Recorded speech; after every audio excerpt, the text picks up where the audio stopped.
We want history, too. Proper history. The kids at home should learn something. And what about the other man, the quirky character? He's a doctor. A doctor? Mm-hmm. He should be a doctor, don't you think? Makes him an authority figure. Kind of reassuring.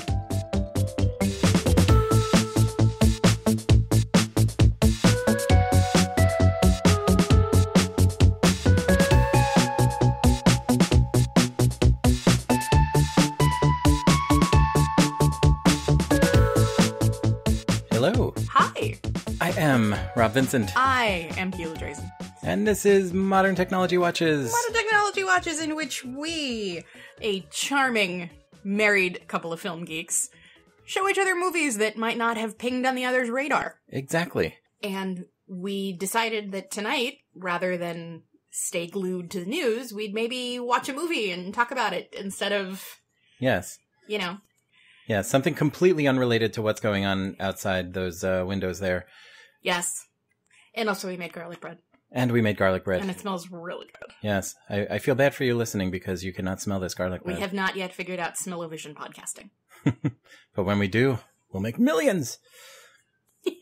But I think it's about that time where I get up. Yes. And I go get a movie. Yes. Then we can get into it. Okay, so what I'm going to do. Yes. Is I'm just going to keep talking, but I'm going to keep my hands over my eyes because I'm literally facing the shelf and I don't want to spoil anything. Yes, we did rearrange how we're doing this. We did rearrange how we're doing it. So I'm currently facing the DVD shelf. So in order to avoid any, spoilers, I didn't mean to kick you. Likely story. In order to avoid any spoilers, I am honestly, listeners, I'm sitting here with my hands over my eyes like I'm it in hide and go seek. But I'm not counting because there is no ready or not, here I come. And I think it sounds like Rob is coming back. Rob is back. Rob is back. Get situated here. Okay. Hello, creaky chair. Have some airtime. Ooh, hello, blurry eyes. Okay, he is holding something behind his back. He is.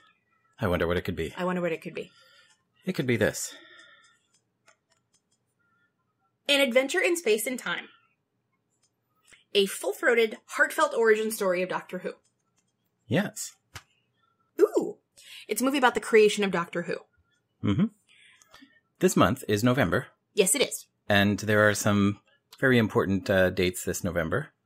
There are certain anniversaries, certain observances. Are you talking about our birthdays? I'm talking about our birthdays, yes. But it's not only our birthdays in November. It's my mom's birthday.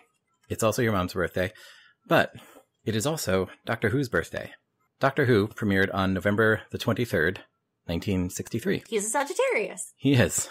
We just watched the episode Dinosaurs on a Spaceship last night. I've been slowly taking Gila through the modern era of Doctor Who, starting with Rose from 2005. And we are now in the Matt Smith era, and we just watched the episode Dinosaurs on a Spaceship, in which he at one point has the throwaway line, "I'm a Sagittarius."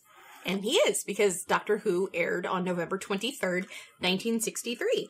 This production, An Adventure in Space and Time, was a TV movie made as part of the celebration of the 50th anniversary of Doctor Who in 2013. 7 years ago. 7 years ago. See, I can math. Mm-hmm. The star of this drama, starring as William Hartnell, the first actor to play Doctor Who, is David Bradley, who was also in the episode that we just watched last night. He was the scavenger guy in Dinosaurs on a Spaceship. Yes. Oh my god, I know all of these actors. Mm-hmm. It's kind of a who's who. It's a BBC television movie. A who's who. Yes. But no, Jessica Raine was in Call the Midwife. Mm-hmm. Sacha Dhawan, yeah, was the master in the most recent season. Yes, which came after this. Well, yes. But yes. Paying attention. Leslie Manville is in, I know her from a bunch of stuff. She's in the Mike Leigh movies. Yeah. So, what's it say on the back there? Okay. On November 23rd, 1963, a television legend began when the very first episode of Doctor Who was broadcast on the BBC. Now, 50 years later, the genesis story of this remarkable series is retold in this extraordinary film by Mark Gatiss, Sherlock, Doctor Who. It's an incredible story of triumph against all odds, sure to inspire television lovers of all ages. I am indeed a television lover. You are. This was a passion project for Mark Gatiss, who is a Doctor Who nut himself. He's a Doctor Who fan. He's been in Doctor Who a bunch of times. You'd probably most readily recognize him as Dr. Lazarus. He was the one who had the machine that was, he started as an old guy and he had the machine that made him young. Yes! That was his first on-screen thing in Doctor Who. He's done a ton of audio stuff for Big Finish. He's written Doctor Who stuff. we like him very much in the Doctor Who fandom. He made this thing. Well, I'm excited. I'm excited to show you this. This is going to be good. Yeah. We have it on Blu-ray. We have it on Blu-ray and DVD and bonus DVD. Yes, because it all comes in a single package here. Recreated scenes using original Marconi cameras. Mm-hmm. This was something that I wanted to show you before we saw this. I wanted to show you the very first episode of Doctor Who, which I did a few months ago. Yes. I don't think it was even that long ago. Maybe a couple of months ago. But who knows how time is passing anymore. Time does funny things nowadays, but wibbly wobbly. Timey-wimey. Nice. Thank you. Very good. Yeah, the first episode, the real first episode of Doctor Who, called An Unearthly Child, is weird. It's a weird watch for modern eyes, but I wanted you to at least see that bit of William Hartnell before seeing this. Okay. And so, like, once you saw that, this became available in my head as one of the things to show you. Since David Bradley was in the episode we just watched, I thought no time like the present. Indeed. Well, I'm excited. All right. So, do you think it's time we play a little music? Let's hand the proceedings off to Torley, our good man Torley, and yeah, let's watch a little Who. All right. Maybe eat a little garlic bread because it smells really good. Okay, so 2013's An Adventure in Space and Time. Fantastic. Let's go.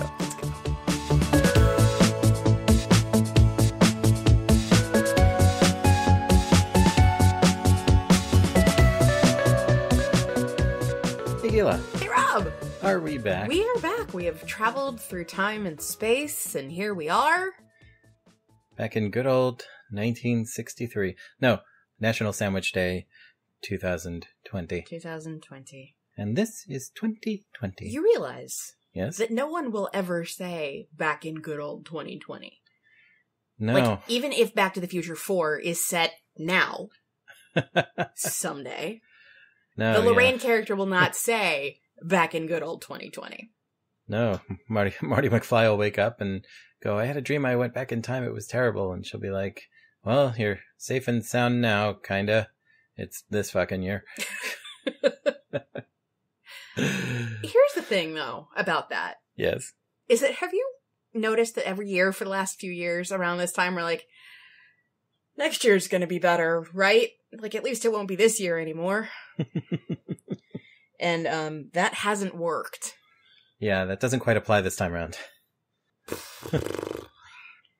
But on a happier note. On a happier note. I get a feeling you liked this movie. Only because I did. Really? Yeah. I mean, you know that I am a sucker for a good behind-the-scenes story. Mm-hmm. And knowing so many of the actors who were in this movie was great. Mm-hmm. And the feeling you get when you can tell you're watching a total passion project. Yes. Which was clear. Yes, it definitely was. And, oh, it was palpable.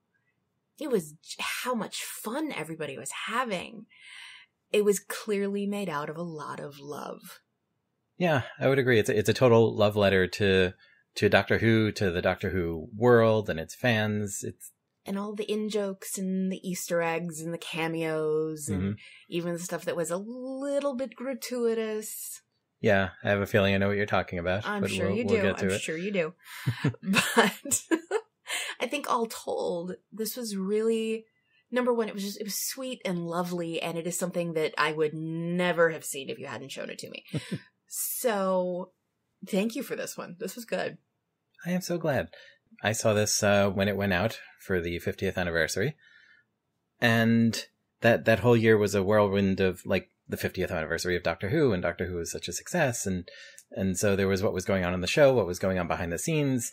There were 50th anniversary specials, not only on television, but in the comics and in the audios, which I'm really into.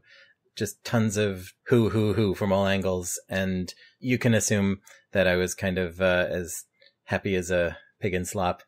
And then there was this, which was an additional sort of, like, I saw this as someone who was an existing Doctor Who addict, but I could also see this as something that you don't necessarily have to be a Who nut to enjoy.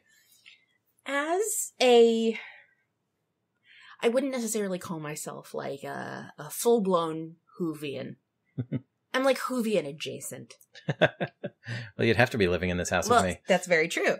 But what I mean is, like, you know, if I turn on the TV and I'm like, oh, Doctor Who is on, good to know, and I'll keep flipping until I find like SVU or Triple D or something.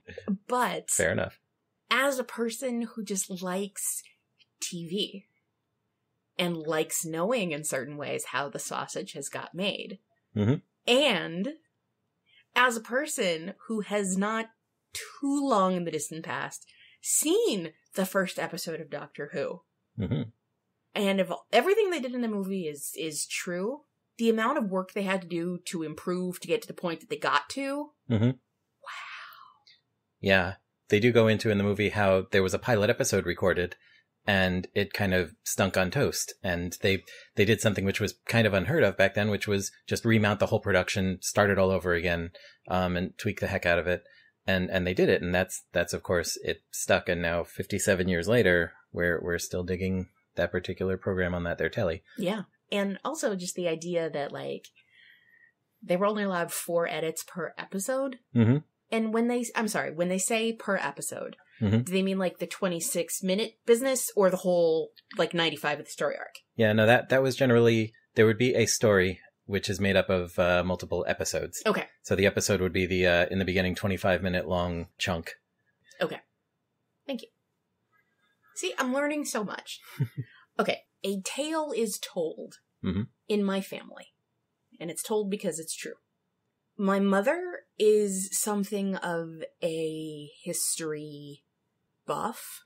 I mean, she majored in history. She loves history.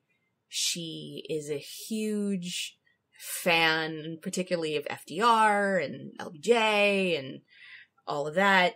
And she was watching, I believe, Saving Private Ryan at home with my brother. And she kept pausing it to ask if he had any questions. And finally, after the 3rd time she had done that in the opening sequence, he was like, tell you what, I'll write my questions down and we can discuss them at the end. So you only paused it a couple of times to make sure I was caught up to speed. Yeah. Yeah, I tried to limit myself. But I was thinking about that a little bit. Yeah. Well, it's kind of the inverse of when we're watching something you haven't seen and something happens and you're like, but that's going to do this other thing, right? And you turn to me like I'm going to answer you rather than just saying, watch the show and it will happen and then you'll know. But I like to know. You know, this may be a controversial opinion. I like spoilers. I like having a sense of what's going to happen. Sometimes I read the last page of a book before I read all of it. Oh my God, who have I married? I know, right? You know, and there are things that I'm trying to reconcile in my head, and I just want to know. Because having the understanding then helps me fill in the picture. However, you also know that I don't often get surprised because I'm usually able to work out the plot points as we're moving. Yes. Which maybe is why I've never been such a huge fan of science fiction. Because there are no rules. Or there are rules, but they're very arcane and very specific, and they make no sense in any other universe. That's actually very interesting. You know, in a crime drama where things are bound by a certain kind of logic, and there's only so much that can happen. In a comedy, in any sort of narrative that is bound by the rules and structures of Earth and human society as we understand it. Yeah, I can usually work out what's coming. I have a book on the shelf that's the Star Trek The Next Generation technical manual. Because when they made that show, they very strictly defined how all the imaginary stuff works. To an extent, they do that on Doctor Who as well, but like, it's never as hard and fast as like on Star Trek. They know that this is how the engines work, and this is how the phasers work, and this is how the transporters work, and the holodeck, and every detail. They've got blueprints of every level of the ship, and the production team had these technical Bibles behind the scenes. By and large, they had a set of rules that this imaginary universe was supposed to be working with, and they compiled a bunch of that and sold it as a book, the Star Trek Next Generation Technical Manual. So you're saying if I ever tried to get you into watching Star Trek The Next Generation... You'd have to let me read the book first. I'd have to let you read the technical manual first. Uh-huh. That's... Yes. Good to know. Good to know. Maybe one day we can start that podcast. We're not starting that podcast. You know, that's also maybe why Star Wars never held any appeal for me. Because also I don't like things that are just about, like, fighting and shooting and racing... starships? Yeah, that's that was in one of them. But Star Wars was always sci-fi-flavored fantasy. Mm-hmm. At the heart of it, it's about magic and wizards dressed up with space and stuff. It's a magical story as opposed to like your Star Trek, which is supposed to be like reality as it will be for humans in however many 100 years. Like it's supposed to be somewhat believable as where science will be then. Right. And like that's, I think, the thing. Because in sci-fi and particularly in fantasy, there is no rule you can't break. You know? Is true. It's like a Who episode we were watching recently. Mm-hmm. You're not alive, but you forgot you're not alive. Ah. Because you can do that. Yes. Because that's a thing. Yeah.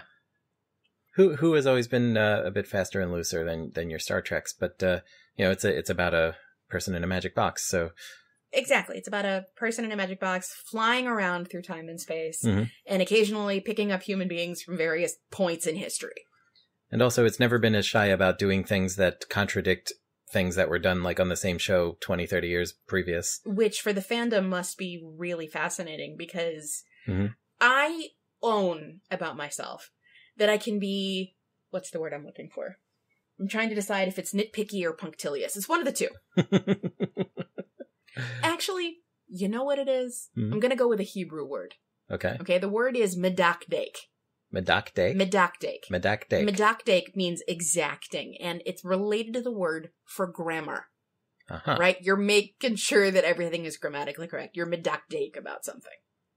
So you're being a grammar purist. I'm just going to go with grammar nerd, but sure. And the things that you cannot be medakdek about, right? Like, I like spelling, because spelling usually has one answer. Mm-hmm. I like arithmetic, because arithmetic has one answer. I don't like algebra because there's too many variables and you know what I mean? But the hard and fast stuff, which is why I've never been drawn as much to sci-fi fantasy. And were we not in a long-term relationship, I would not have had quite as much exposure to Doctor Who as I have. But the thing about Doctor Who, and I realize this has just gone millions of places we probably weren't expecting. The humanity in the storytelling has always really appealed to me. Which is also why I was like, can we talk about the ethics of the Doctor, please? Yeah. This is an actual conversation we had yesterday? Yesterday. After we watched Dinosaurs on a Spaceship. Yes. Because of the resolution of that particular story, which sticks out if you know how Doctor Who really generally beats the bad guys. It seems so antithetical to what we know about the Doctor to this point. And despite the fact that this dude had spent the entire episode being horrible and baiting the Doctor and being horrible and baiting the Doctor and baiting the Doctor by being horrible, it still seemed harshly out of character, especially for 11. Yeah. Spoilers for Dinosaurs on a Spaceship. The resolution of Dinosaurs on a Spaceship was particularly cold-blooded on the part of the Doctor. And jarring because of its cold-bloodedness. Yeah. Jarring in its cold-bloodedness. Yeah, and kind of has a place in this section of the show's run because of stuff that happens, and I won't get into it now because spoilers. Anyway, as someone who is not a Who fan, but who can see like at least 3 different TARDISes from where she's sitting, sitting next to a container of sonic screwdrivers, I can see representations of at least 4 Doctor Who characters, 5, 6 if you count the TARDIS, from where I'm sitting. Because you're sitting near my desk. Yes. And if you turn your head a little, there's a couple of Collins Baker and a junk TARDIS, and yeah. Yeah. Yep. That's our house, man. I should point out for the listeners, there's stuff you like around too. There is stuff I like around, that is true. I just don't have quite as many action figures. Yeah, if they made action figures of SVU, you'd totally be yeah. And, I do have some of the Saturday Night Live Funko Pops. That's true. And I have the Jim Henson Funko Pops. I have Jim with Ernie and Jim with Kermit. I just don't want to build up some picture of how one-sided this relationship must be if you're hip deep in all this. So speaking of which... Yes. I inflicted this film on you, and we can get back into it if you like. Sure. We can maybe start talking about the cast. Let's do it. So going to the Wikipedia article for An Adventure in Space and Time, they actually break up the cast into a couple of sections here. They break it up into who played Doctor Who actors and who played behind-the-scenes personnel. Interesting. And some others. I can start from the bottom section here. Okay. And maybe skip over a bunch of them, just stick to the main ones. Sure. And we can talk about Leslie Manville as Heather Hartnell, wife of William Hartnell. Okay, Leslie Manville. She's great. I like her a lot. Mm-hmm. I have never seen her play a character who's just not, long-suffering and put upon. She has a niche. She has a niche. What else do you know her from? Topsy-Turvy. Mm-hmm. She played Gilbert's wife. She was Mrs. Gilbert. Much like me. I'm gonna have to show you that movie at some point. It can happen. I know. She was someone I wish we had a little more character development on. Mm-hmm. She was there. I like Leslie Manville. I wish she'd had more to do. Yeah, but I think that's the spot she had to fill in the story. Understood. So, I guess that's more of a quibble with the screenplay. Yeah, this was a docudrama, so, not a one-to-one relationship to real events, characters were combined. Understood. That sort of thing, but the basic gist, I think, let's go up to the behind-the-scenes personnel.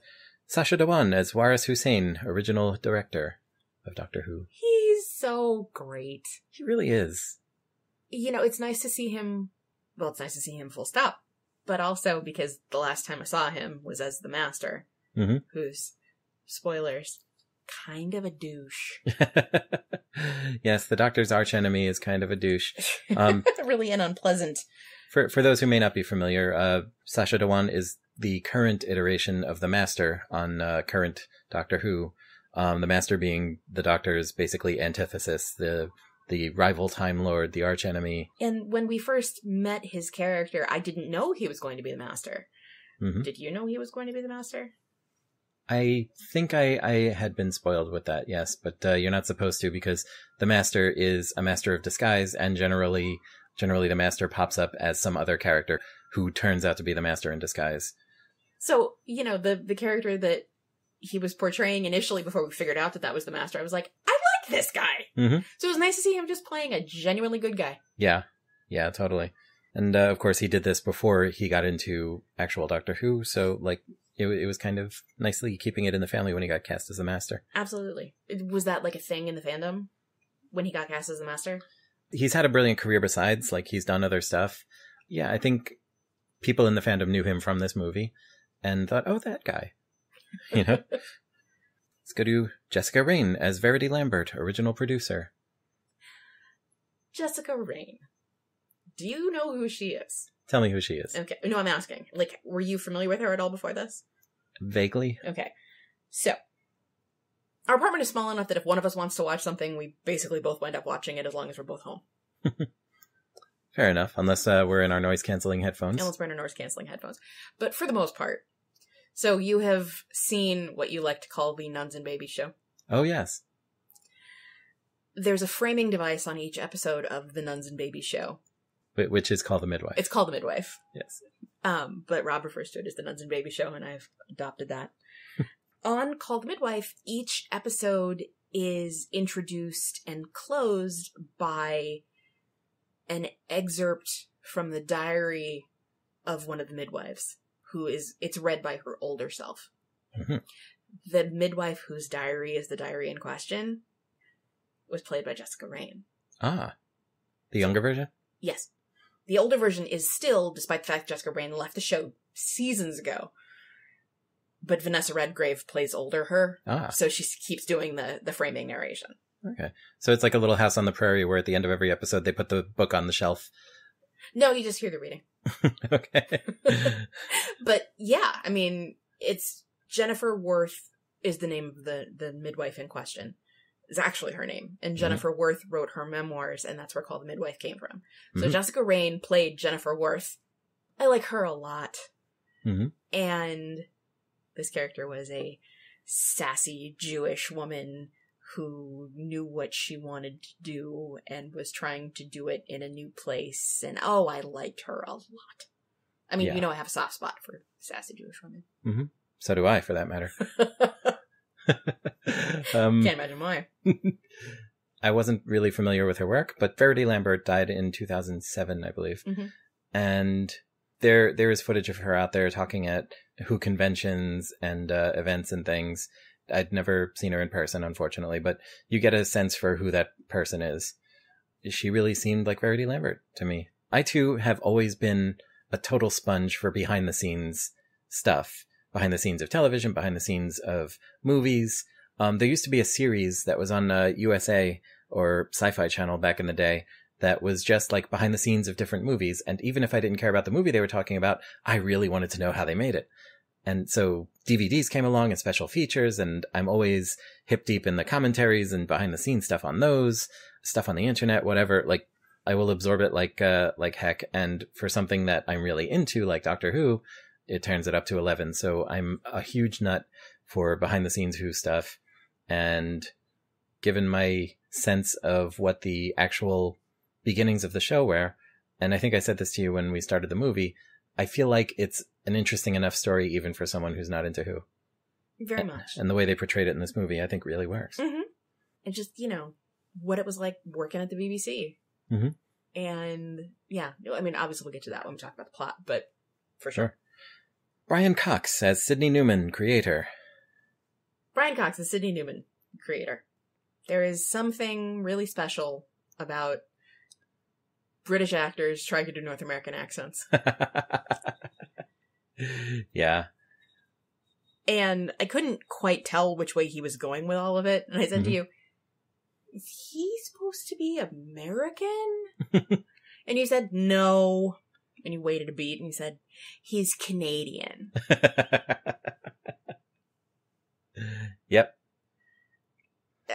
Yeah. Sidney Newman was Canadian, but you can kind of justify it because Sidney Newman was a Canadian who had been working in the UK for years and years and years.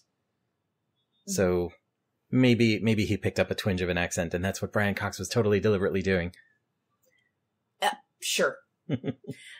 Brian Cox is on a series called Succession that we do not watch. Not that we don't watch it, it's just we don't watch it. And he was in Good Omens, which we did watch, which we enjoyed greatly. Yes. Yes. And he's done everything.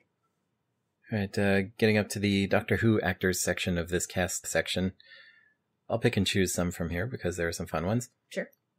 Nicholas Briggs as Peter Hawkins, original voice of the Daleks and Cybermen. So the guy who's the current voice of the Daleks and Cybermen. Yes. Was doing the then voice of the Daleks and Cybermen. I will say, I'm trying to figure out how to phrase this. Because the Daleks don't have mouths, and because the Cybermen don't have moving mouths, the staccato nature of the way they speak isn't as weird as when you see someone actually saying it with their human mouth.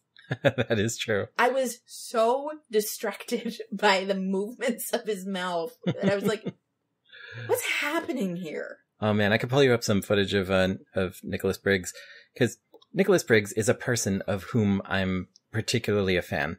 He is the executive producer of Big Finish Productions. Really? Yes, he is one of the people who, back in the 90s when Doctor Who was off the air, was part of Fan Productions, making their own video and audio productions based on Who or Who flavored or just out-and-out fanfic.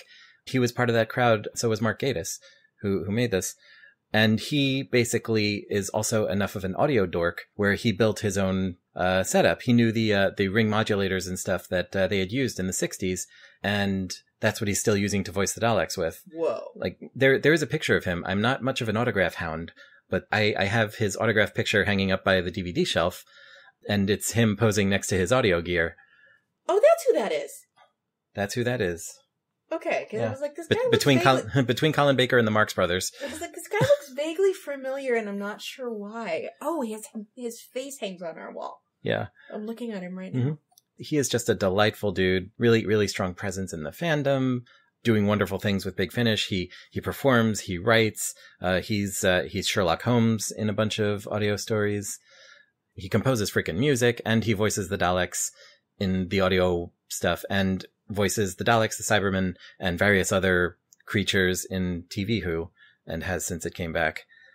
I really like him. He's a brilliant dude. He has a podcast with a guy named Benji Clifford where they just talk about various cult television things. Excellent dude. I like him a lot. Claudia Grant as Carol Ann Ford, who played Susan Foreman. How old was Susan supposed to be? Susan, in the original, was supposed to be a schoolgirl. Carol Ann was an adult. Right. Yeah. This was part of the question I had when you showed me the first episode. Mm-hmm.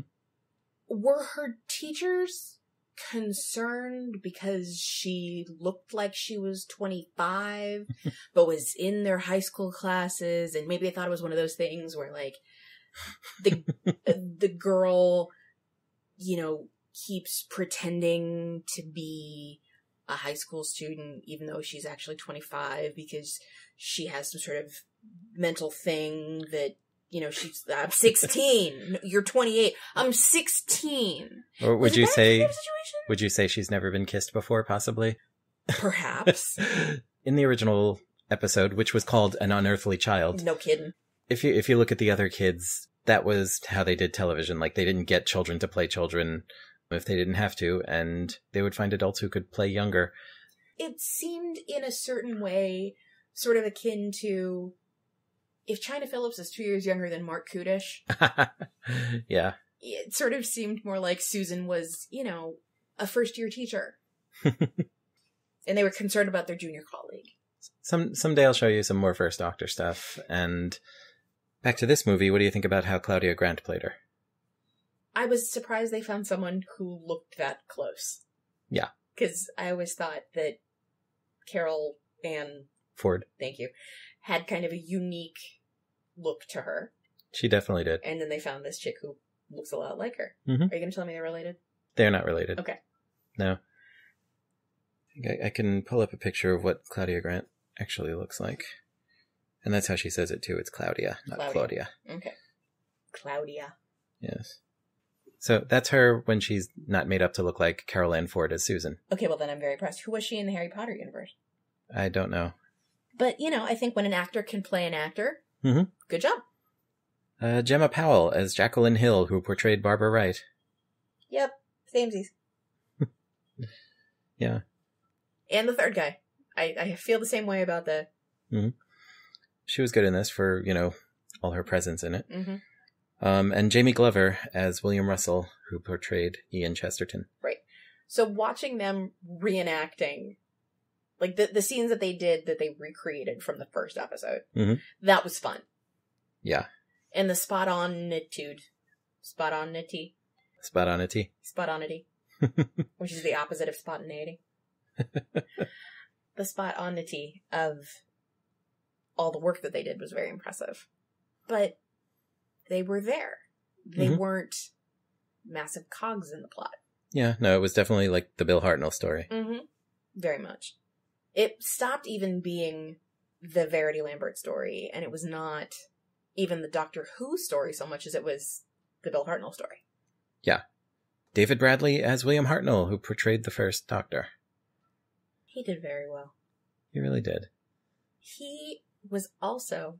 The action of the movie takes place over the course of 4 years? 3 years? 3 years, yeah. 63 to 66. He was the only one who looked any different from the beginning to the end. Yeah. It was mostly the length of his hair. Also, he was playing Bill Hartnell, you know, when he first got into it, and also when he was weaker and eventually needing to leave the show. And he portrayed those stages of Bill Hartnell's life so brilliantly. But we were saying this, I was saying to you when the movie was getting near its ending. Mm-hmm. The little girl who played the granddaughter? Yes. No, did not age in 3 years. That shit's not right. She is on this list as...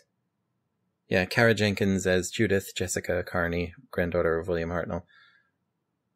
And yeah, I mean, they got the same girl to play her over 3 years, so there's only so much you're going to do to make an actual child look 3 years different in age. Right. I mean, I personally would probably have found a different, slightly older blonde girl to play the 3 years older blonde girl.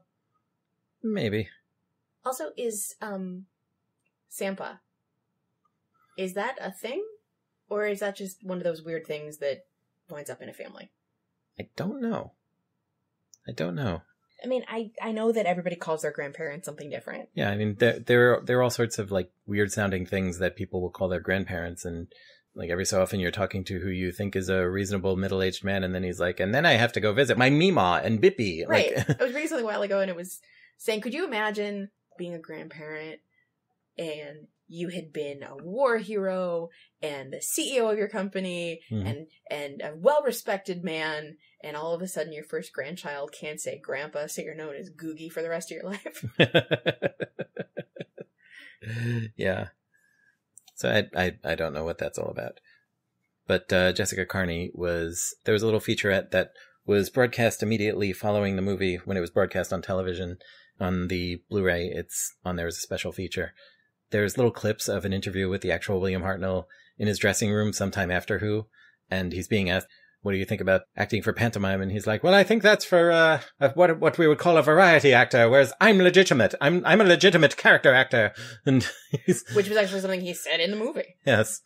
It's funny, too, because William Hartnell, he was old. He was not as old as he looked. He had a rough features, basically, for his age. I mean, I will look it up here really quick. Yeah, he was born in 1908. So in 1963, when they first did Doctor Who. 55? He was 55. And you've seen that episode and what he looked like in it. Look, he was 80! Yeah. And so that was the thing, is like they wanted the character to be an old man, but they could get like someone who's not actually that old to play him, who could like run around and do the stunts and stuff. This was day for night casting. Wow. That's kind of brilliant. He was 55 years old. He was known for being cast, and they touch on this in the movie, but he was known for being cast as like the heavy, or like the bitter old sergeant major, or, you know, a soldier, or, you know, someone who would just be punching someone up, or, you know, he was that kind of guy. He was like that Sergeant McBarkey. Yeah, he was basically that guy. He was in The Mouse That Roared. Really? Yeah, he was basically the footman, the soldier. Mm-hmm. That's who Hartnell was, and David Bradley played it beautifully. He looks a lot like him. Mm-hmm. It's almost creepy. He doesn't sound completely identical. You know, he had the voice down here where Hartnell was up here somewhere, but he got it across so beautifully. In fact, he went on to, and we'll touch on this, but like years after this movie, he was brought back to play the actual First Doctor in Doctor Who, when they wanted the First Doctor to turn up again in Peter Capaldi's finale. And so he has played now the actor and the character. He is now a canonical Doctor. He is now a canonical version of the First Doctor. And it's delightful. And even before that, Big Finish Productions, who I've mentioned, who are some of my audio heroes. Since they started doing Doctor Who, they've been getting the actors who are still with us to come back as their characters and do stuff. But of course, so many of the actors were not available or were not around. Jacqueline Hill, who played Barbara, died years before Big Finish was around. William Hartnell, of course, died in the 70s. So they actually were able to get the crew who played the TARDIS crew in this movie, David Bradley, Claudia Grant, Gemma Powell, and Jamie Glover, and they got them to play the 4 characters in new First Doctor stories on audio. And it's come together really well because, again, they don't sound exactly like the original actors, but they have valid takes on the characters. And it's like when there's a new version of any character that's had multiple actors play them. And I think it's also very true to the spirit of the whole enterprise. The whole idea of regeneration and the whole idea of sort of different versions, different universes, but endless possibility. Yeah. I have a question. Yes. Who played Mo? You're referring to Patrick Troughton as the second Doctor. Dr. Mo. Dr. Mo. Yeah, if you're not familiar with what he looks like, he's got a Mo Howard haircut, kind of. But no, yes. Mostly. I mean, the wig that they put on the dude in the movie was not great. It was a little choppier. No, that was Reese Shearsmith, an actor who is more of a comic actor. Like Mark Gatiss, who made this, came from the comedy world. He did a lot of work there. He used to be involved in a show called The League of Gentlemen. It was like surreal dark comedy where like the same handful of actors played everyone. Some of it holds up now, some of it doesn't, but a lot of it was like just too weird to live and kind of wonderful. Reese Shearsmith was one of the players in that. It's no great leap to figure out why Mark Gatiss put him in this. It wasn't a Patrick Troughton movie. If you were making a Patrick Troughton movie, they'd maybe gotten someone closer to Patrick Troughton. And put a slightly better wig on him. Mo. Mo. Dr. Who-word. Get it? You did that. Of course I did. So. Yes. That is the cast. Shall we move on to the synopsis here? Let's. All right. In 1963, Sidney Newman, Brian Cox, becomes the BBC's new head of drama. To plug a gap between the broadcasts of Grandstand and Jukebox Jury, he devises a new science fiction series to be entitled Doctor Who, which will cater to children and adults alike and feature a central character who is an old man and a, quote, doctor. When he was saying that they had to plug the hole between Grandstand and Jukebox Jury, yes, I did not immediately know what Grandstand was and assumed he meant Bandstand, and then I was very confused because why would they have both Bandstand and Jukebox Jury? And then I realized it was a sports show. Yes, Grandstand was a sports show. They mentioned, like, we need the sports fans to stay tuned in because we're losing them before the teeny boppers tune back in for the music. Yes. This is also where we have the first cameo of the production, which is William Russell, who played Ian, as the mustached security guard who wants to see Sidney Newman's pass. And Sidney was having none of it. And he had that great line, "This is not how things are done at the BBC!" It was very impressive. And not even knowing anything about Sidney. You knew a lot about Sidney after that. Yeah, very good at establishing him.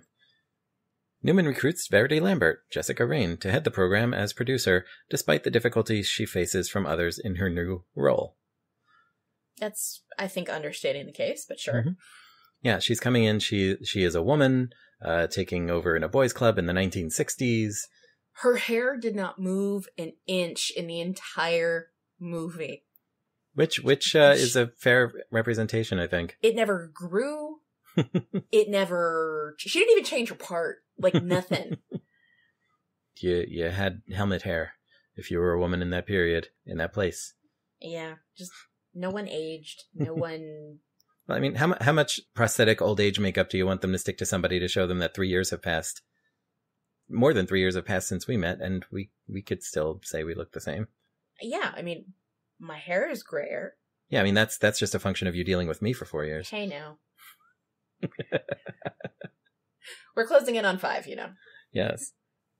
Lambert and Waris Hussein, Sacha Dhawan, the program's director, recruit William Hartnell, David Bradley, for the role of the Doctor, despite some trepidation from him over how it will aid his acting career. And I understand that. I mean, if you are an actor and you've been playing serious roles and you think that you are a serious actor, and then you're told, hey, come be on this family-oriented science fiction program. I can understand a certain amount of trepidation. And especially if, yes, it's a man who travels around through time and space in a magic box. And obviously you can't say that something is going to be a 57 years and counting juggernaut, because you don't know. True. And I understand his trepidation, and I enjoyed their selling. And I especially enjoyed when Sidney came down to the set and the three of them were schmoozing him. I got such a kick out of that. Yeah. Yeah, because he starts out, and this is something Bradley does very well, he starts out as, like, really crotchety. And he's also, when you first see him, he's watching one of his old movies where he's playing the Sergeant Major and just dismissing it as rubbish. And he wants a more interesting part to play.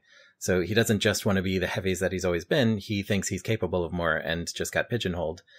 And his wife's telling him, well, that's how the casting directors see you, dear. Yeah, but at the same time, he's being, like, really unpleasant to their granddaughter. Yes, that's also part of it. Like, it really illustrates well how he grows while playing the Doctor as a person, when later you see him in the movie, and we'll get to it, of course, but later you see him in the movie, and kids are coming up to him because they're fans of Doctor Who, and he's playing Daleks with them in the park. Yeah.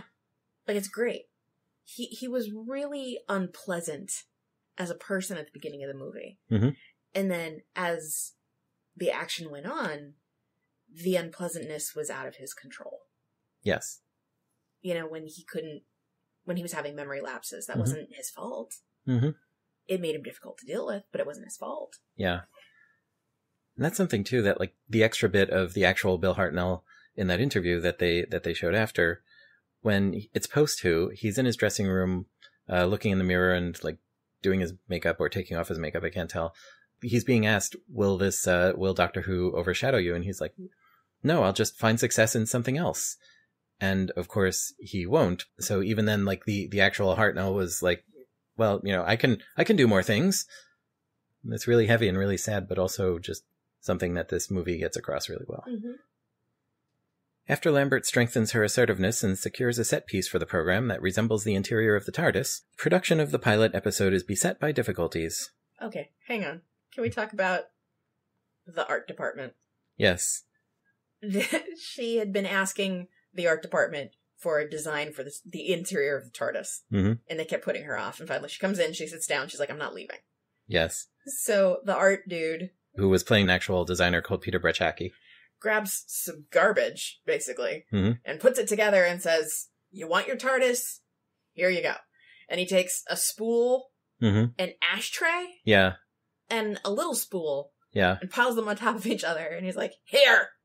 And it was one of those moments where you knew what the payoff of it was going to be. Mm-hmm. In any origin story, when they give those kind of winks, yeah, same thing. Mm-hmm. It's when they did the Grouch short on Saturday Night Live. Yes. And you heard the music come up and you saw that, you know, Chris Wright's name tag said Grover M. Mm-hmm. And Ego was wearing one that said Susan Robinson, and I was yes. watching for all those little Easter eggs. It's the same kind of thing. And it's a thing, it doesn't take away from the thing for people who don't know what's going on, but for those in the know, yes. Although I can't imagine that you would be watching this if you didn't have some kind of rudimentary knowledge of the subject matter. Well, I think, too, is like, especially in the UK, Doctor Who has always been in the public consciousness, where even if you weren't a sci-fi fan, even if you never watched the show, you would just know certain things. Like, you would know the TARDIS, you would know the console even, you would know probably Tom Baker in his scarf. Mm-hmm. I mean, sort of like if you live in the United States and you know lightsabers and Wookiees, even if you haven't seen Star Wars. Right. You don't have to have ever seen Star Trek to know Beam Me Up Scotty and the Starship Enterprise. Exactly.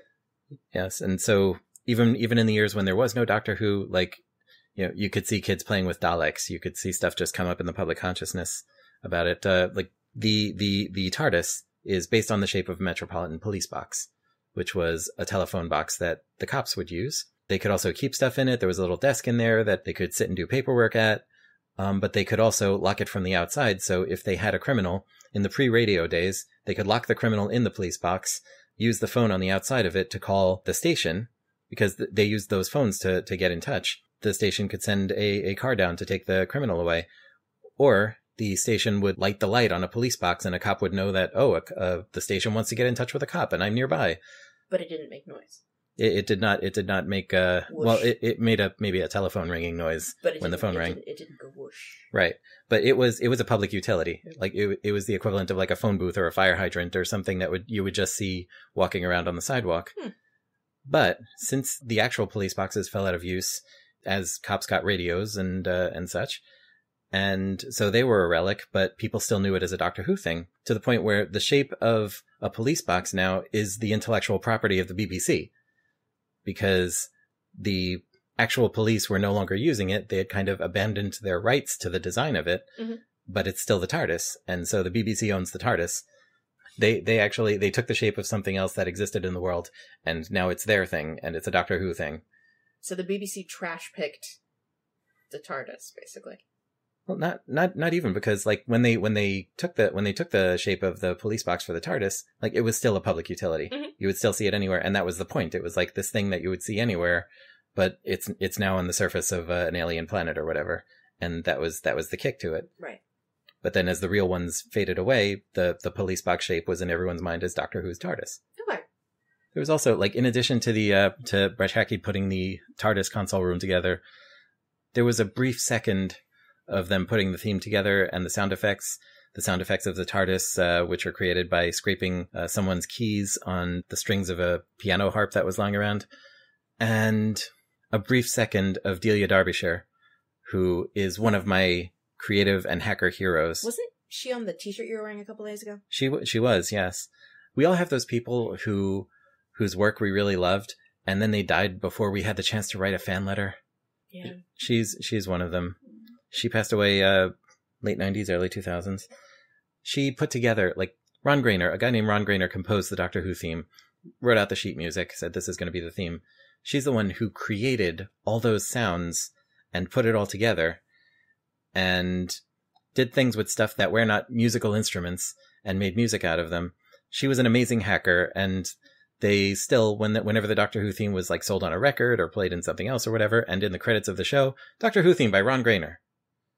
Do you suppose that's because she didn't write it, because she was subordinate, because nobody thought about the arrangement, or because she was a lady?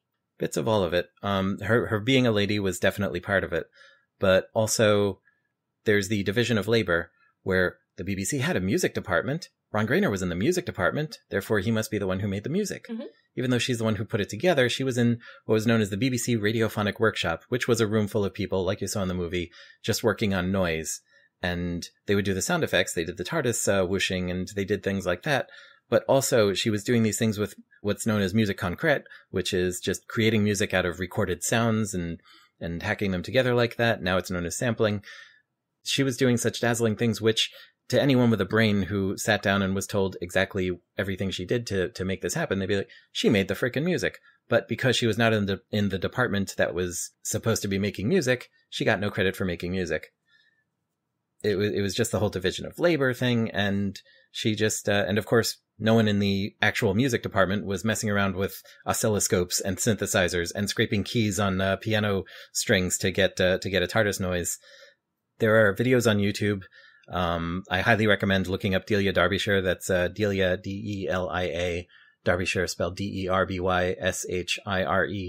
Look up some of her stuff on YouTube where you can see her talking about the stuff she's doing as she's doing it.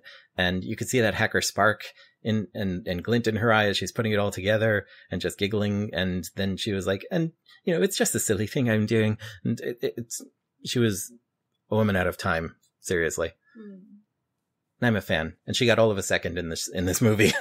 There's a deleted scene. Yeah. There was an extended version of that scene where they showed a little more.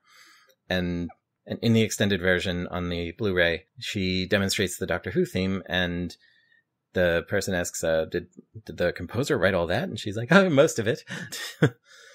Regarding the esteem in which the filmmakers held the subject material was very evident throughout the whole thing. And I enjoyed that a lot. Yeah, beyond the really effective way they told the human stories in this, they also told the story of how, like, just the scrappiest shit came together to make this iconic show. Newman dislikes the end results and orders a reshoot, including a request for Hartnell's character to be gentler and kinder on screen. Which is good, because he was a real asshole. Yes. Yeah, someday I'll show you the pilot episode. I think I've got a copy. Oh, and one other thing they did with this Blu-ray disc is the first Doctor story, An Unearthly Child, is included on a bonus DVD in the Blu-ray case, which was very nice. I didn't expect that. When did this come into our collection? Some months ago. Okay. Yeah. Lambert and Hussein managed to complete the reshoot in time for the pilot to be broadcast on its scheduled transmission date.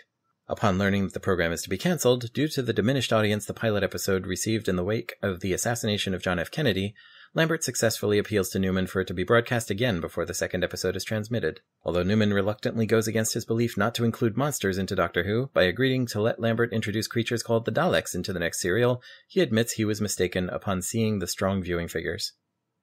The scene where he keeps mispronouncing Dalek. Yes. I thought was very interesting. Mm-hmm. It's the same idea of,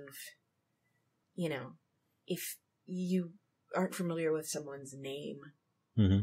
and you won't show them the courtesy and respect of learning to pronounce their name because you're demonstrating you simply don't care. Yeah. Same kind of thing. Mm-hmm. And obviously the Daleks are a fictional concept. Mm-hmm. But yeah, saying to Verity, I don't care about this thing that you're working on. Yeah. Despite the fact that, you're my protege. I don't give a shit. Mm-hmm. And her pushing back and saying, you're going to care about this. It's going to work and you're going to care. Mm-hmm. I liked it. They also illustrated well how Newman came in, and part of the whole time travel deal was that he was like, yeah, we can go into history and it can be an educational show and teach kids about history. And he was thinking of that. And then in the second story ever, after the caveman episode, they're in the future and there's Daleks. Yeah. The way that was presented, I thought was very interesting. Because, again, if you're willing to give something the respect of learning how to say it, Mm-hmm. and then the way that they found out that it had connected with the public, I thought was pretty great. Yeah. Yeah. And she's riding the bus to work, and there are kids playing Daleks on the bus.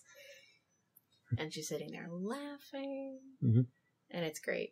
And she gets to work, and Sydney wants to see her. 10 million people watched your bug-eyed monsters.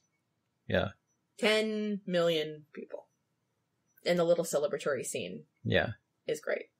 Although it scared me a little bit because I'm afraid of heights, and they were standing on the edge of a balcony that was like 8 stories up. Something like that, yeah. And leaning over the railing and whooping, and I was like, oh my god, they're going to die. They're going to fall over and die. They didn't, but first I was very concerned for a minute. They didn't. The funny thing about Daleks, too, in the whole legacy of the show is the Daleks were introduced by Terry Nation, who wrote the second Doctor Who story ever, which was called The Daleks.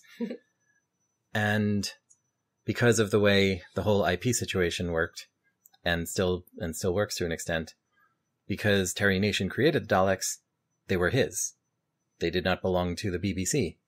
So for every appearance of the Daleks after that, in any medium whatsoever, Terry Nation, or after he died, the Terry Nation estate, needed to get a cut. I have a question. Yes. Did Terry Nation have strong feelings one way or the other about alcoholic beverages? I don't know. Okay. So no relation to Carrie Nation? No, although he was the older brother of Rhythm Nation.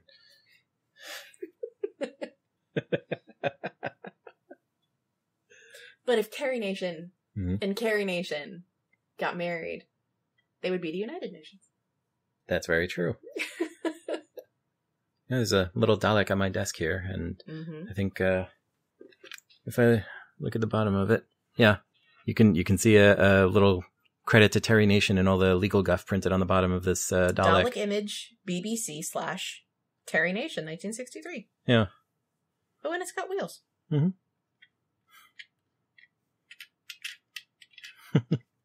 But it doesn't talk. No. For the rest of the episode, Gila will be playing with my toy Dalek. It's got a little plunger. Now, is he one of the United Colors of Dalek? The United what now? The United Colors of, when they had the multiple color Daleks. Oh. Which I keep referring to as the United Colors of Dalek because it was like a Benetton ad. Most people call those the Skittles Daleks. I prefer the United Daleks of Benetton. Yeah. This is referring to the episode Victory of the Daleks, which reintroduced the Daleks in a redesign for the Matt Smith era, which nobody liked, and they quickly went back to using the previous version. But the redesigned Daleks showed up in Asylum of the Daleks, which we watched recently. Yes. Which had basically every type of Dalek from Doctor Who over the years hidden somewhere in it. Well, yeah, I mean, in the same way that in The Muppets Take Manhattan, every Muppet ever was at the wedding. Yes. Because they just needed to fill the room. Mm-hmm. Anyway. Meanwhile, Hartnell takes delight in his role, becoming attached to his character and the popularity it brings him with children. As we said, he ends up playing in the park and signs an autograph for a kid and then notices there's this whole crowd of kids gathered around him. And it's really very sweet. Yeah. especially because you know what an old curmudgeon he had been. Mm-hmm. Or not even old curmudgeon, just curmudgeon. Young curmudgeon. Mm-hmm. And then to see him playing with these children, interacting with these children, first of all, mm-hmm. and then playing with them and running around with them, it was great, especially because in the beginning of the movie we had seen him not able to abide his granddaughter playing with, like, a doll around him. Yeah. However, as the program progresses and both cast and crew change over time, Hartnell's health begins to decline. Concerned over his failure to properly remember his lines, Newman agrees to his superior's request to replace Hartnell for a new actor, Patrick Troughton, Reese Shearsmith. Now, I had just said to you, because there was a scene where I honestly thought that he was going to keel over and die on set. I thought he was having a stroke or something. Yeah. And I said to you, have there ever been a time where the actor playing the doctor didn't make the choice? Has the doctor ever been fired? And you were like, yes. Mm-hmm. It didn't elaborate any further. Well, Colin Baker, my doctor. Yes. You can see around 4 or 5 of them, I think, if you turn your head around from where you're sitting. He was the doctor when the program was put on hiatus by higher-ups at the BBC, including a man named Michael Grade, who didn't like sci-fi, really had like a vendetta against Doctor Who, which is weird, and it sounds like the sort of thing a sci-fi fan would say about a show that they love that had been cancelled, but it's well established as historical fact. When Doctor Who finally was allowed to come back, Michael Grade basically said, well, if it's coming back without Colin Baker. Uh-huh. Suffice it to say that Michael Grade, when he basically capitulated on having Doctor Who back again at all, said there has to be a new doctor. So they were going to start off the next season with a new doctor, who was Sylvester McCoy. And they asked Colin to come back and do the handover, as had been done with every other doctor. They had their final story, and then at the end, the doctor is killed and regenerates. But Colin, understandably, because he'd just been majorly screwed over by the BBC over the role, was not feeling it. He basically said, no, I don't want to come back. He later admitted that he kind of regretted that decision, but he didn't come back. So at the very beginning of Sylvester McCoy's first episode, you see what appears to be the Sixth Doctor lying on the floor facing away from the camera. It's Sylvester McCoy wearing Colin's costume and a Harpo Marx wig, basically. And I was going to ask if that's how if they just put some blonde dude in the suit. Yeah, they put Sylvester McCoy in the suit, which is also funny because Sylvester McCoy is a very small man, whereas Colin Baker is a very large man. And so in the beginning, the TARDIS is being like buffeted by lasers from all directions and has a crash landing, and you see the Sixth Doctor and his companion at the time lying collapsed on the floor of the console room. The villain of the piece comes in, flips the Doctor over, who has the blurry electronic effect over his face, so you can't see that it's Sylvester McCoy in the wig. Then it fades to just Sylvester McCoy, and that's the cold open. And so brand new Doctor, then he has his intro. But Colin Baker, many years later, thanks to Big Finish Productions, got to have his last adventure where they wrote a big like grand finale for his incarnation of the Doctor. And the end of it leads right into where he was being zapped around in that cold open. So the Sixth Doctor as a character finally got his proper exit. Good, I'm glad. Yes. Meanwhile, Colin has been with Big Finish since they started doing Doctor Who. He's done far better stuff in audio than he ever did on television, and I appreciate it. So yes, he's the only time you could say that a doctor was outright fired from the role. Okay. I mean, Sylvester McCoy, he was the Doctor when the show was finally canceled in 1989, and he still came back for the TV movie where he opened it up, got shot, and turned into Paul McGann. Yeah. Then Paul McGann was never quite fired from the role. He came back and did Big Finish when the movie didn't get picked up. Right. I mean, the fact that like the show didn't get picked up after the thing that he did. Yeah, that's not being fired. Completely understandable because that was garbage. Yeah, I mean, he was contracted to do a series if one got picked up, but it didn't. It didn't. And then when the show was brought back, it was brought back with the Ninth Doctor, and just okay, brand new Doctor. Right. Like I said, Paul McGann notwithstanding. But yeah, no other Doctor has been like out and out fired. Okay. Meanwhile, back on our podcast. Concerned over his failure to properly remember his lines, Newman agrees to his superior's request to replace Hartnell for a new actor, Patrick Troughton, Reese Shearsmith, for the next series. It was always a thing. It's an unfortunate factor of both Hartnell's health And the fact that they were working in 1960s BBC production methods, which meant you couldn't edit many things out of the show. When things were filmed, they were pretty much there unless something went terribly wrong. So if someone fluffed a line, it got kept in, which means that a lot of the first Doctor TV episodes, like he'll call Ian like, now listen, Chesterton, and it just became part of the character. So listening to his granddaughter trying to retcon one of the mistakes he had made. Yeah. So cute. Yeah, and that's one that actually happened when the Daleks are talking about anti-radiation drugs, and he says, "We have no gloves, drugs." And there was even like someone was cute about it later in I think one of the novels based on Doctor Who, when they actually established that no, he has anti-radiation gloves somewhere in the TARDIS. It's a bit of fannish glee, but it also that became what the first Doctor is like. So when other people have written prose about the character or whatever, sometimes they've slipped things like that into it. And it just became what he was like. Has Doctor Who, as a concern, reflected global concerns in the same way that the second story, 1963-64, the Daleks became who they were because of nuclear war, right, and radiation fallout. Yeah, and that was what the world was at that time. Would you say that the global concerns of the moment have kept pace with the show in the same way? In many ways they did. Like there was a story called The Green Death, which was a third Doctor story, which involved environmentalism. And that's when that thing was starting to really take hold in the public sphere. And they had a character who was an environmentalist who the Doctor's companion ended up going off and marrying. So like the sensibilities of the time were generally well reflected. Also, whatever sci-fi cliches were flying around at the time, like when computers started to become a big deal, you had a bunch of episodes with like crazy computers that went nuts and tried to kill people or whatever. It's one of those things that sci-fi generally does, which is extrapolate what's going on now. And okay, right now we're dealing with X, Y, and Z. What if Z goes wrong? Like, what would that be like? And let's write that. Yeah. But yeah, that's sci-fi for you. Yeah. With a heavy heart, Hartnell agrees to leave, but emotionally breaks down upon telling his wife the news. Aww. And again, David freaking Bradley. I know. So well done. Very, very well done. As Hartnell prepares for his final scene in 1966, recalling how Doctor Who began and his involvement with it, he commends Troughton for being his successor before his first scene is filmed, which is also kind of the framing story. The movie opens up on that as he's going up to the TARDIS with his little hat on and looking grave. And the device they use to show you what year it is, by flipping around the yearometer on the TARDIS console to 1963, 1964, 1965. It was cute. It was very cute. And the touch where he bends down one last time to switch the time rotor on, which is the uppy-downy thing. Yes. In the middle of the console.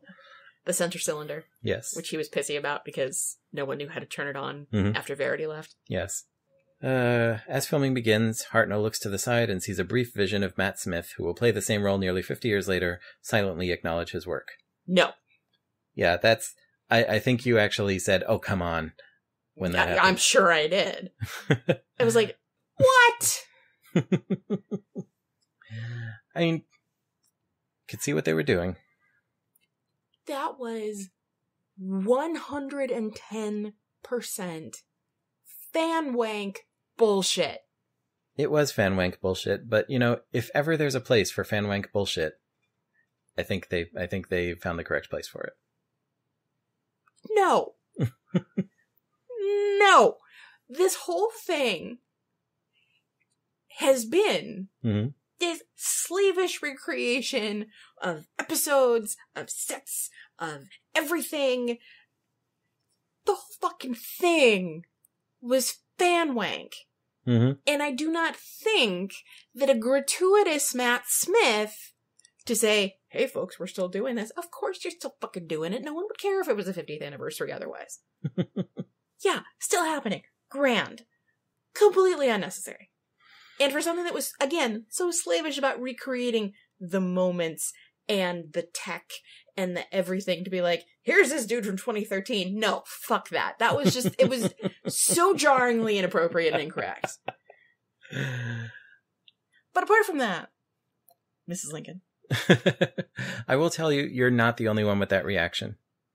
a lot of people in the fandom, like, as a fan, I liked it. I thought it was a nice little nod to, like, okay, he's no longer the Doctor, but what's happening now is ensuring that it'll go on and on.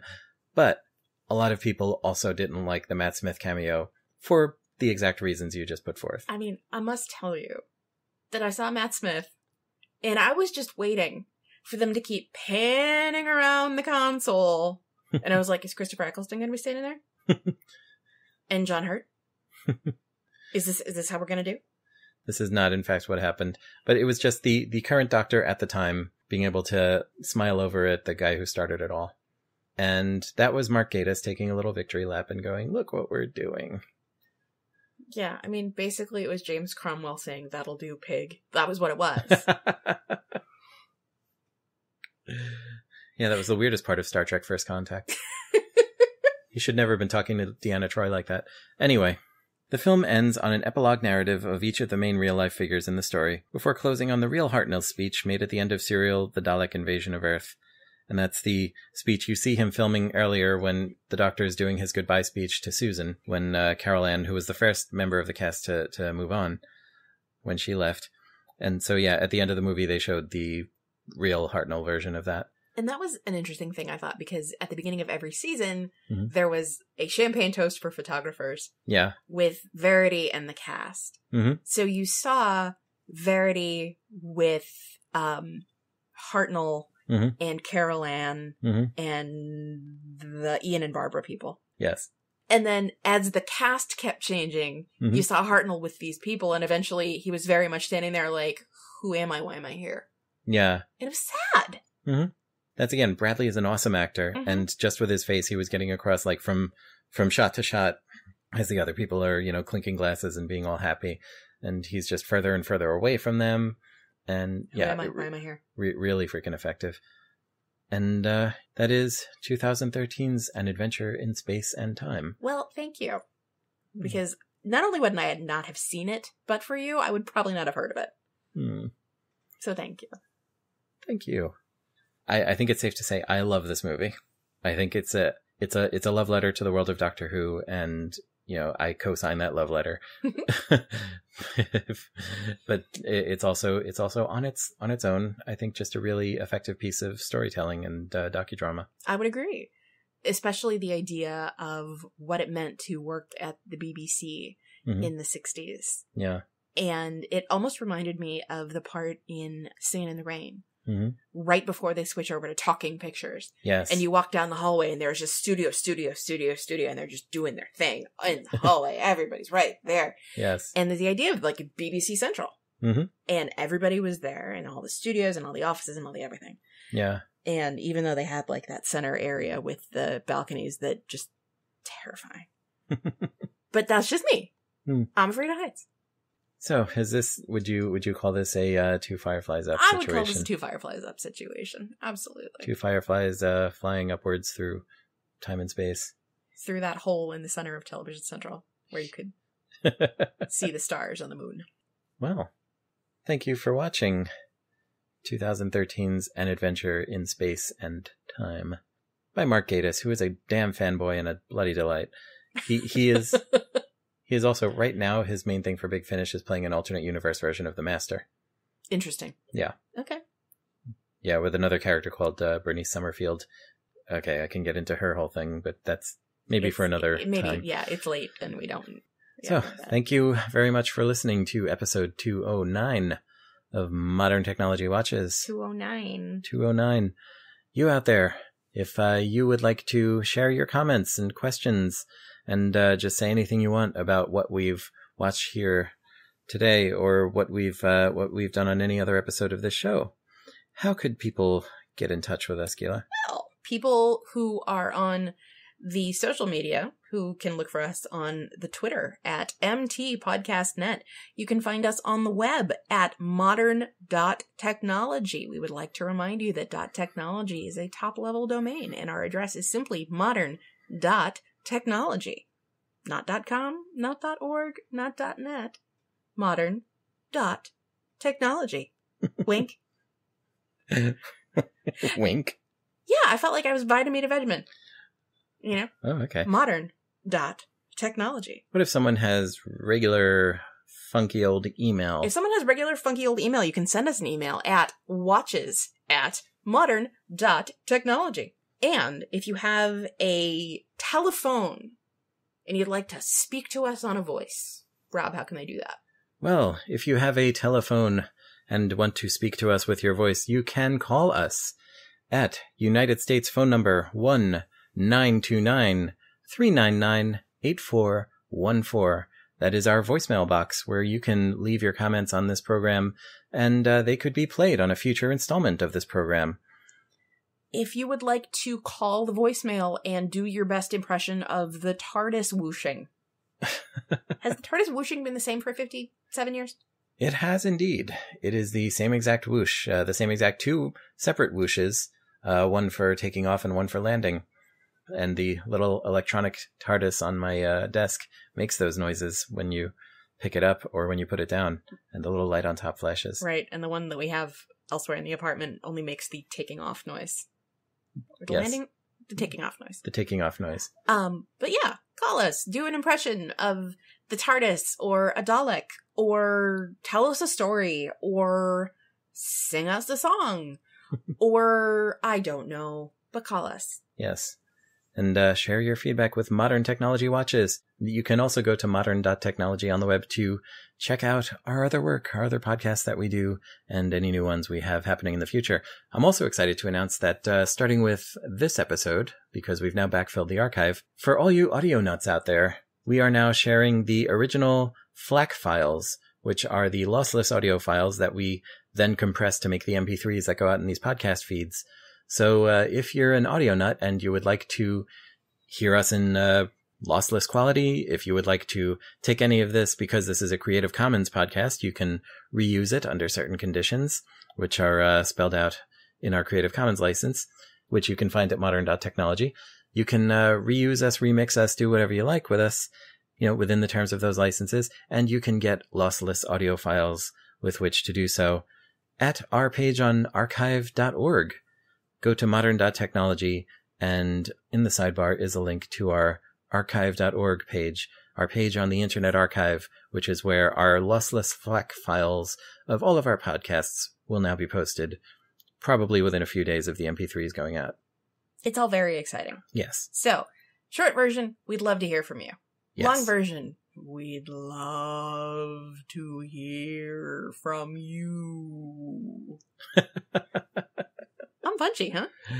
Yeah, it must be getting late. Yeah. So for Modern Technology Watches, this has been Rob Vincent. And Gila Drazen. And we will see you in the future. Someday we'll see you at the movies. Delightful. Indeed.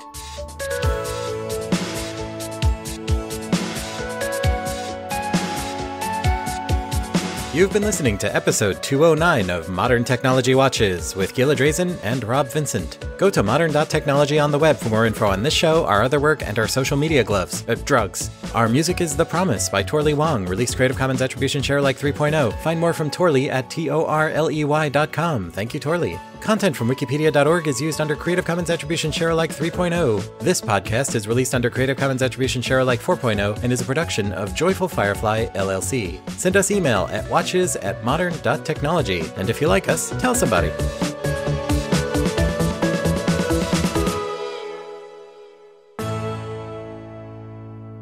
I have a question. Yes. Has there ever been frontal female nudity on a television program on the BBC?